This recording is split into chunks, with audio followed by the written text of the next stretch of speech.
Olá, amigos do Cotidiano. Hoje nós estamos num ambiente diferente, como vocês podem ver aqui. Estamos no estúdio da TV Câmara, aqui nos eventos do Pronecim, que é o Programa de Extensão e Pesquisa do Campus Visconde da Graça e FSul, que durante toda esta semana está realizando 4 eventos de formação de professores e popularização da ciência. E hoje estou recebendo aqui neste nosso estúdio o professor Vitor Mansky, que é o cabeça de todos esses eventos.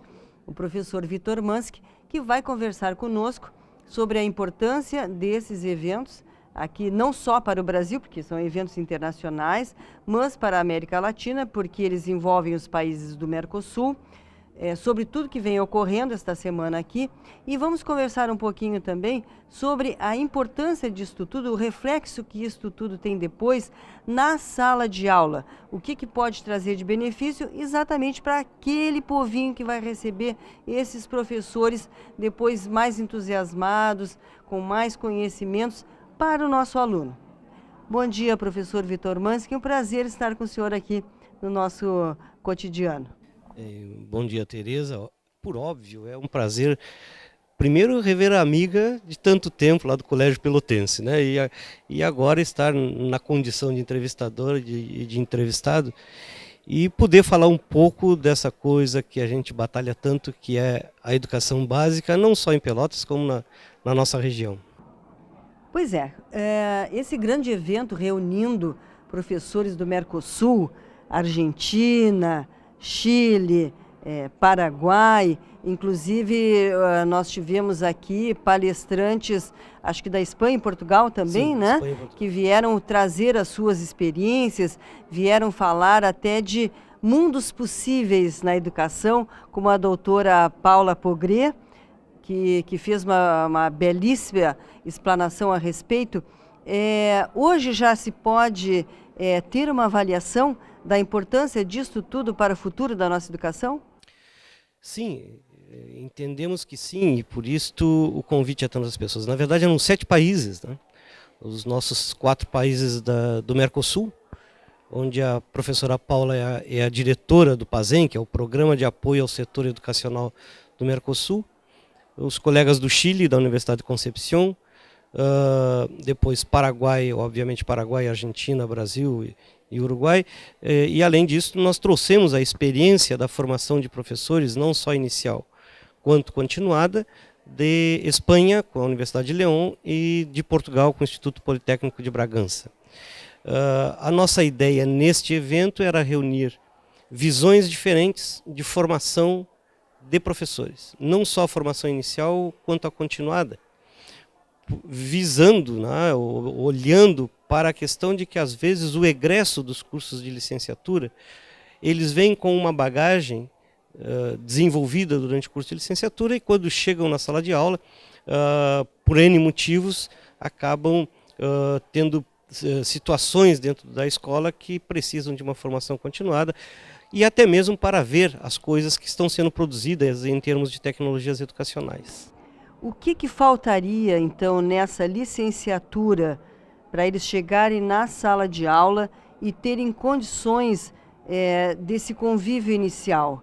É na licenciatura que está faltando alguma coisa? São os nossos cursos, o currículo de licenciatura que não está voltado para a realidade da sala de aula? É o que está se debatendo aqui, né? E o que nós estamos entendendo e dependendo das questões que foram levantadas é que nós temos problemas no sistema. Né? No sistema. Por quê? Porque os cursos de licenciatura, por vezes, se voltam muito mais a um curso de bacharel, de ciências aplicadas, da biologia, da química, da física, enfim. Né? E as questões didáticas e pedagógicas ficam um pouco fora do contexto desses cursos. Então, há uma preocupação, no nosso entender, excessiva com os conteúdos e uma intenção e uma presença das disciplinas didáticas e pedagógicas em menor número e em menor carga horária. Na verdade, estamos entendendo, pelo que eu estou vendo por aqui nesse debate, é que As escolas de licenciatura estão voltadas ao conteúdo. Este conteúdo o aluno tem acesso em todos os ambientes e hoje a internet nos traz uma potencialidade enorme em termos de conhecimento conteudista. E esquecemos de mostrar para os alunos da licenciatura como fazer a alfabetização científica, como popularizar a ciência para que a sociedade entenda o que é que está sendo produzido dentro das academias, né? Não sei se também eu estaria correta no dizer que os professores passam o conteúdo, mas faltaria talvez uma parte mais humanística para saber como hoje em dia lidar com o aluno em sala de aula, que nós temos hoje uma sociedade mais agressiva, nós temos uma sociedade mais violenta, nós temos alunos que chegam na sala de aula com problemas que eles trazem de casa, que eles trazem no convívio social também, e o professor que sabe o conteúdo, mas também não sabe lidar com toda essa problemática social, ele também encontra dificuldades, não é? Sim, eu mesmo, e tu com certeza tivestes professores que dominavam o conteúdo, sabiam tudo de todo o conteúdo, mas tinham uma dificuldade imensa de transmitir e de fazer a transposição didática necessária para nós. Ao passo que tivemos outros professores que não estavam preocupados com os conteúdos das nossas áreas, mas tinham uma habilidade muito grande em transpor o conhecimento para a realidade da sala de aula. E é isto o que nós tentamos, e nós já estamos no 10º simpósio e na 9ª Feira de Ciências, esta é a 4ª FECIMES, mas ela já tinha outras 5 feiras anteriores. O que se pretende é isto, que o professor consiga transpor aquilo que está no livro didático, aquilo que está no livro técnico, para a sala de aula. E, por consequência, para a comunidade. Porque não adianta, Tereza, nós falarmos na questão dos projetos políticos pedagógicos das escolas. E lá se reúne um grupo de professores e estabelece o seu projeto político pedagógico da escola. E diz que a escola quer criar um indivíduo crítico, que pense, que organize as ideias e que esteja inserido na comunidade. E que a escola esteja inserida na comunidade. Opa, para aí. Esqueceram de avisar para os índios, esqueceram de avisar para a sociedade que ela é parte integrante desta escola, que ela deve ser ouvida e que ela deve ser atendida nas suas necessidades. E que necessidades são estas? Que o aluno, ao chegar na escola, saiba que a escola é um espaço de extensão da sua casa. Não é considerar de forma simplista que o professor é aquele que vai dar a estrutura mental do aluno no sentido de comportar-se no grupo familiar. Isso são os pais que fazem. E é compromisso dos pais que os alunos cheguem assim. Mas a gente sabe que a realidade brasileira é outra completamente diferente. Então, o professor tem que buscar estratégias didáticas, e por isso existem esses eventos científicos, para que esta sala de aula possa não disputar espaço, mas ser complementária e ter a complementação, um caminho de duas mãos, para enfrentar as questões da internet, né, do telefone celular e essas coisas todas. É impossível, Tereza, um professor com as condições que tem o professor hoje na sala de aula,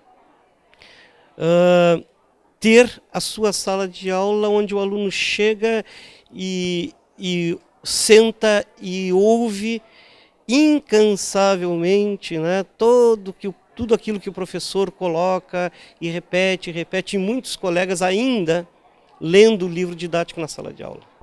Eu ousaria dizer que a escola tem que ser um espaço de entusiasmo. Corretíssimo. Não é? Um espaço onde mesmo aquele professor que não tenha a internet, não tenha o computador, ele consiga entusiasmar o aluno para aprender aquele conteúdo, porque ele vai ter um carisma para chegar no aluno. Tem que entusiasmar. Como? Bem, como nós temos que criar mais espaços como este para discutir. Agora, não só com os professores. Eu entendo que as secretarias de educação deveriam ir para além das questões administrativas de uma secretaria de educação. Deveriam chegar à comunidade para ouvir os pais, saber o que os pais pensam, trazer os pais para dentro da escola, no sentido de entusiasmar o aluno ao saber que o seu pai está. Nós sabemos de todas as dificuldades e temos consciência de todas as dificuldades porque passa a sociedade brasileira e as periferias estão aí, e não só as periferias, os centros das cidades também estão aí para mostrar os problemas sociais que nós temos. Mas a escola há que se incentivar o aluno a estudar, mas não copiar livro didático. Não é um rol de exercícios com 50 exercícios para tirar 10 exercícios para a prova.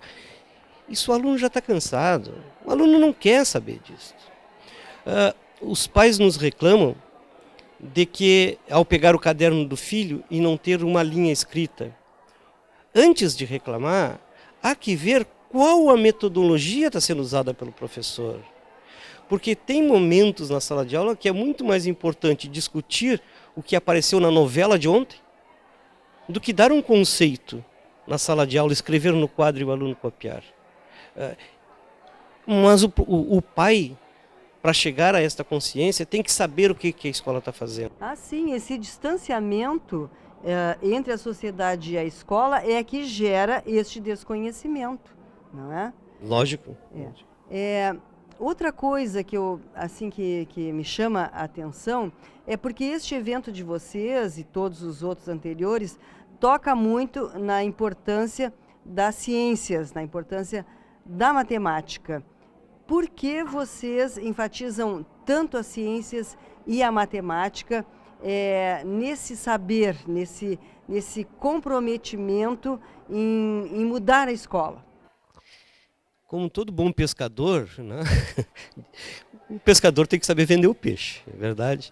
Bom, as ciências da natureza e a matemática são elementos que estão dentro do PISA, né, que é o Programa Internacional de Avaliação dos Estudantes, e que os governos têm o maior interesse em que as ciências e a matemática sejam então bastante desenvolvidas para que eles possam ter bons índices nestes programas, no IDEB, por exemplo, coisas assim.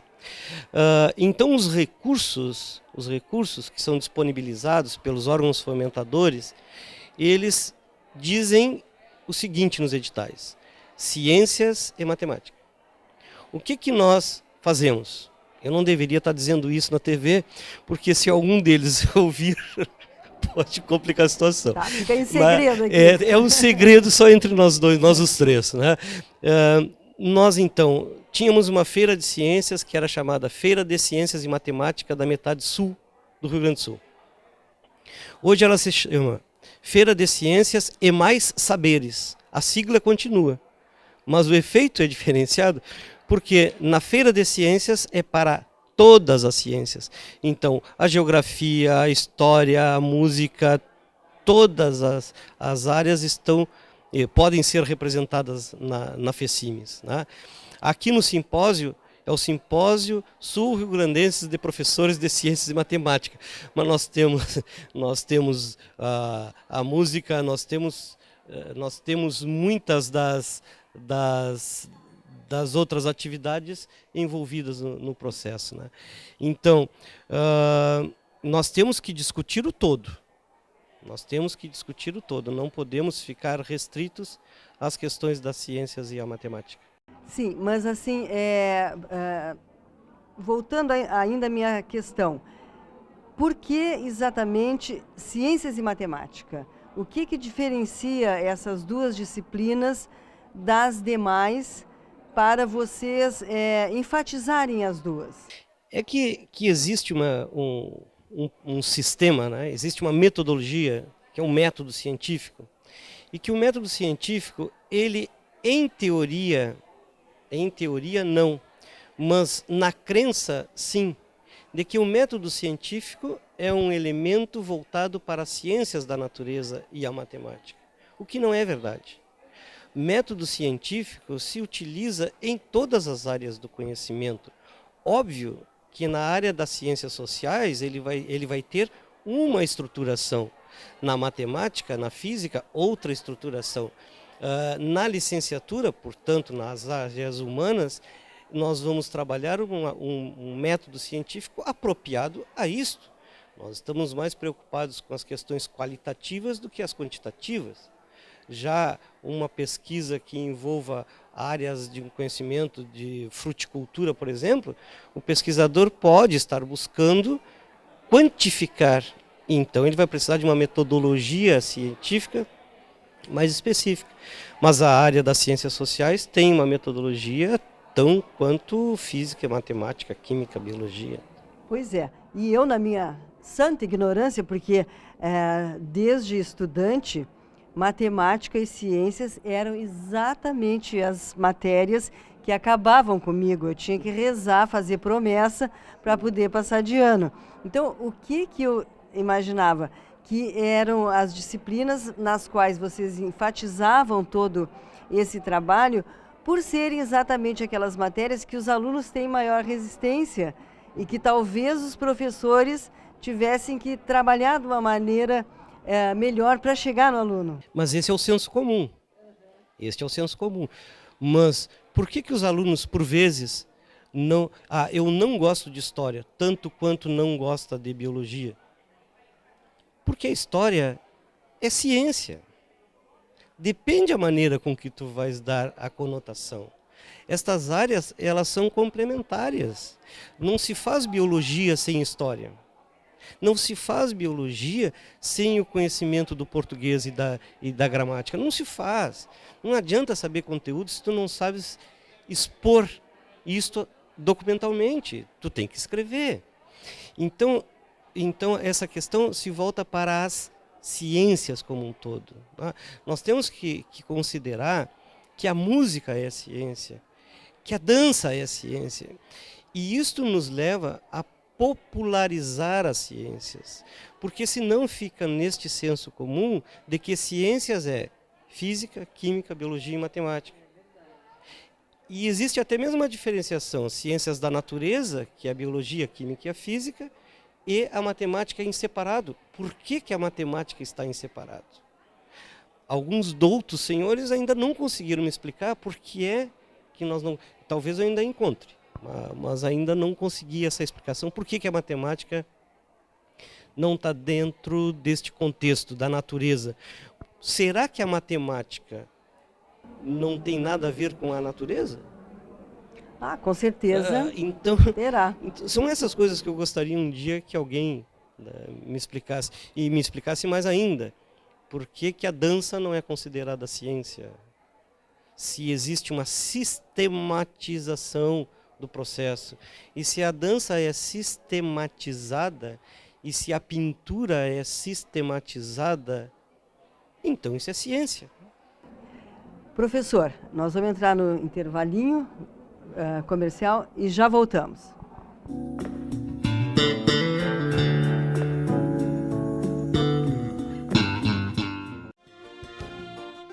TV Câmara Pelotas, cada vez mais conectada com o cidadão. Essa arma já matou uma pessoa.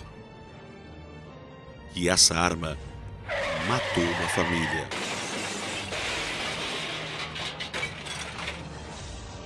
Vá com calma.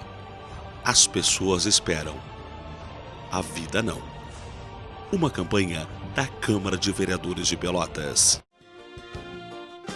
TV Câmara Pelotas, cada vez mais conectada com o cidadão. Se você é do tipo que não doa sangue por ter medo de agulha, então imagine a dor de uma mãe que perdeu um filho por causa do teu medo. Imagine então que sua coragem pode salvar uma vida. Se você é do tipo que não doa sangue por falta de tempo, tomara que você nunca dependa do tempo para viver. Se nós estamos te pedindo, é porque você faz falta. Doe sangue. Uma campanha da Câmara de Vereadores de Pelotas. TV Câmara Pelotas, cada vez mais conectada com o cidadão.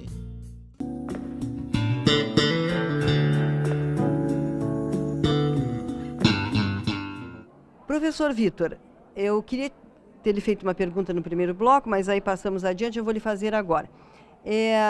A gente vê, às vezes, na imprensa, que escolas aqui da rede municipal aqui de Pelotas, elas têm experiências importantes, essas experiências são divulgadas, são mostradas, eventos, relacionamento com a comunidade, tudo isso é explicitado. Mas a gente não vê depois a Secretaria de Educação multiplicando essas experiências de 1, 2, 3 escolas para o resto da rede. E me parece que isso é até uma falha da Secretaria de Educação, não é? Pegar e usar aquele exemplo, olha aqui, professores, olha aqui, direção, isso está dando certo, vamos fazer igual ou vamos fazer pelo menos parecido, já que está dando certo. Como é que o senhor vê isso? Eu vejo com apreensão. Apreensão porque, tanto quanto nos outros trabalhos dos professores, tu sabes que nós avaliamos o Prêmio Professores do Brasil, né, que é nacional. E não é a USP que faz isso, é o Pronecim, é o KVG aqui do IFSU, né? E compartilhado com a UFPEL, obviamente, porque o Pronecim é interinstitucional. E este ano nós tivemos 6.808 inscrições no Prêmio Professores do Brasil, e que estão todas ali no Visconde da Graça, né?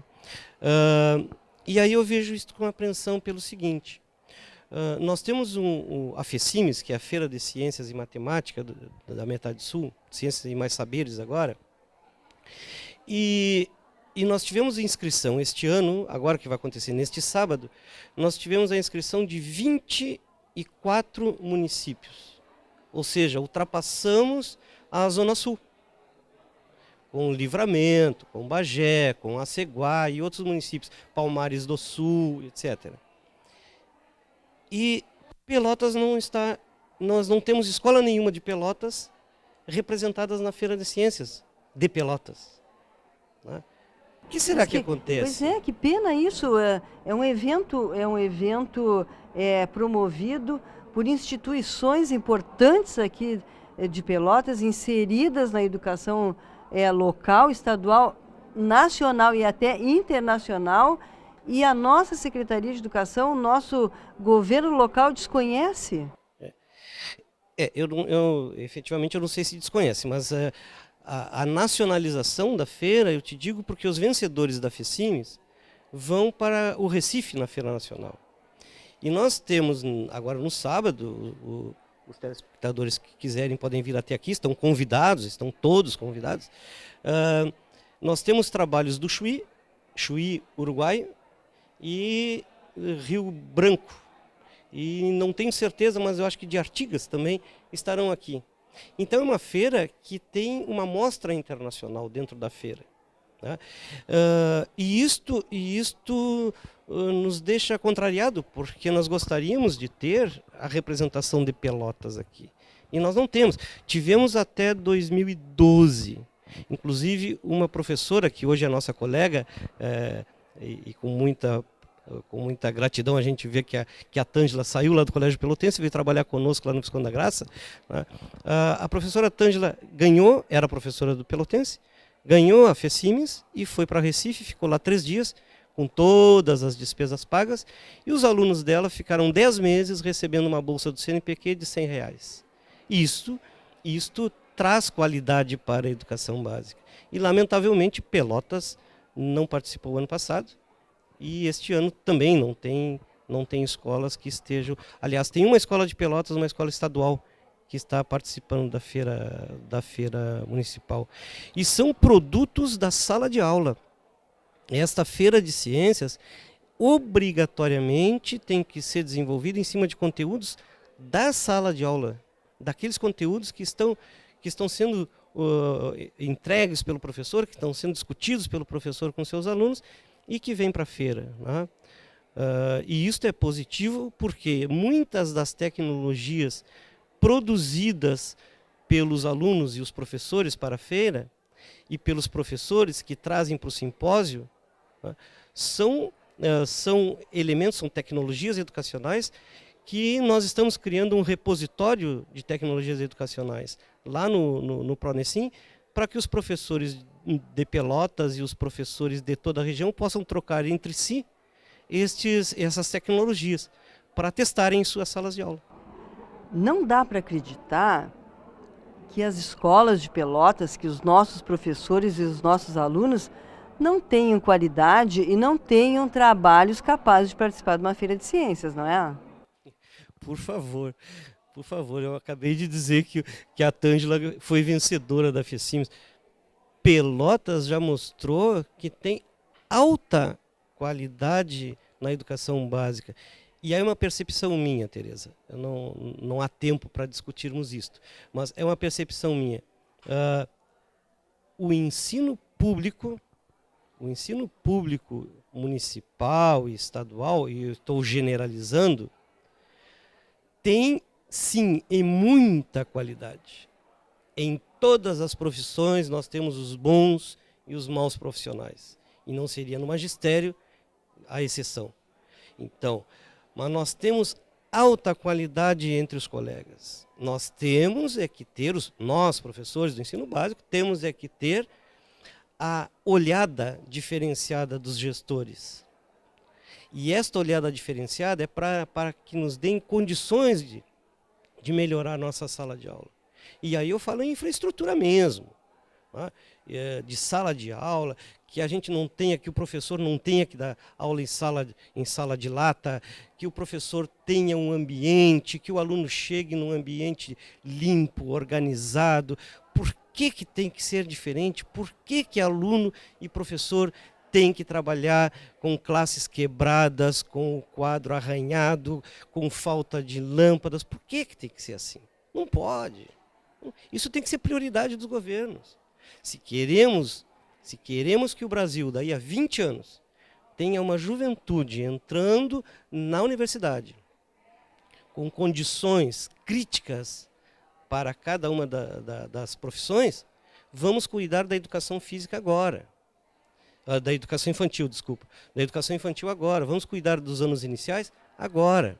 Da educação física também a gente tem que cuidar, mas da educação, a partir da educação infantil, tem que cuidar agora, né? Tem que dar apoio ao professor, tem que valorizar o professor, tem que mostrar os trabalhos que estão na escola, tem que oportunizar os professores terem carga horária para estudar, tem que oportunizar os professores para que eles desenvolvam os projetos que estão na cabeça desses professores. O professor não tem que dar 70 horas de aula por semana. É aquilo que nós estávamos conversando antes de começar o programa, que eu estava perguntando ao professor, por que um engenheiro, por que um médico, por que um odontólogo, qualquer outra profissão, pode ansiar por ter melhores salários. Agora, por que nós temos que ter essa noção de que o professor tem que ser um abnegado que não precisa reivindicar por melhores salários? Por que se criou a ideia de que o professor não pode reivindicar? Ora, se é o professor que nos dá a base para depois nós termos qualquer outra profissão, ninguém é melhor do que ele para reivindicar melhores salários, né? Eu acredito, Tereza, que tem algumas questões que também entram no senso comum e que prejudicam a nossa profissão. Uma delas é o eterno reconhecimento do mestre. E aí vem o conceito de mestre e não a capacidade profissional do professor. Então, o mestre é aquele que se despoja de todos os seus direitos para cumprir deveres que ele tem em sua consciência, e aí então ele não precisa de nada de bens materiais. Então, os gestores tomam para si essa consideração de que o professor é mestre e vendem esta imagem. Nós tínhamos um programa que, no meu entendimento, ridículo, que era o do Chico Anísio, a escolinha do professor Raimundo, que ridicularizava o professor e ridicularizava a sala de aula e era mantido como um dos grandes programas humorísticos da TV brasileira. E isso é ridículo. Chamar professora de tia, isso é ridículo. Nós somos profissionais da educação. Tá? Então, o mestre leva a isto. O mestre leva ao reconhecimento de que nós não precisamos de salário e bons salários para sobrevivermos. Pessoal, eu queria agradecer a presença do professor Vitor Mansky conosco e aquele cartaz que está ali atrás dele, Educação, entre a escola é sua. Este é um convite para todos nós. Nós que temos filhos, nós que temos sobrinhos, que temos netos, nós que estamos em sociedade e de alguma forma ligados à escola. Participe da escola, vá conferir o que está sendo feito lá, como é que está sendo dada a lição na escola, na sala de aula. Vá lá conhecer a escola do seu filho, do seu neto, do seu sobrinho, do filho. Por favor, venha conhecer essa realidade para você saber que universo é esse. A escola está de portas abertas esperando por você. E até o nosso próximo cotidiano.